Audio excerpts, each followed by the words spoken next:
ভাই এই যে একটা পোস্ট দিলে এক ভাই দেখেন, আমরা ময়দান শুধু এক কোনায় দেখাইছে, আমরা ময়দানে সবাই আছি।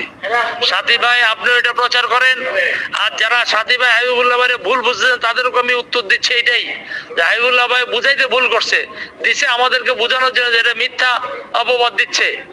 আমি শুধু একটা দেখা, এই মাত্র একজন মেসেজ দিল, দেখেন আমরা মুজাহিদরা আছি ময়দানে, তাবলিগ কেউ করেন নাই। তাবলিগ করলে তাবলিগের ফাজাইলে তাবলিগের প্রথম আয়াত দেখেন, প্রথম আয়াত কি লেখা আছে? মুজাহিদরা তলোয়ার দিয়ে দৌড়াবে, তলোয়ার দিয়ে দাওয়াত দিবে মুজাহিদরা।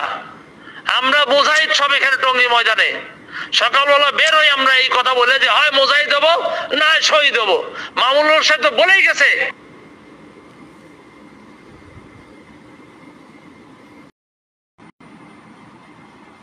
সাথী ভাই হাবিবুল্লাহ ভাই আপনি মেসেজটা লিখছেন ঠিক আছে, কিন্তু আপনি লেখার নিচে লিখলেন মিরপুর কালচি আতর রহমান ভয়েসটাতে মিথ্যা এটা বলেন।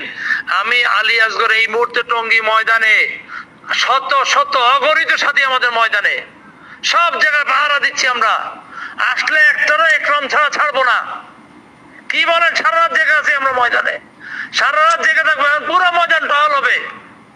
কালচি আতর রহমান ভয়েস দিচ্ছে, আপনি লেখেন যে মিথ্যা ভয়েস এটা। সাথীরা তো আপনারও ভুল বুঝতেছে, পুরো ময়দান ফানা ফিল্লা করে বলে দিচ্ছি আমরা। কি বলেন? আরো সাথী সারা রাত আসবে, বাসে বাসে সাথী আসতেছে, বাসে বাসে সাথী আসতেছে বিভিন্ন জেলা থেকে। আর খালি উল্টা পাল্টা করে দেখবেন, আশপাশে তো আমাদের জামাত ভরা। কত জামাত চান আপনি? 400 সাথী বলছে। এগুলো ওদের সাথী এনেছে, সাথীরা আসবে না, আসতে যে জন্য ভয়ে ওদেরকে সাহস দেওয়ার জন্য আতাউর এই মিথ্যা ভয়েস দিছে।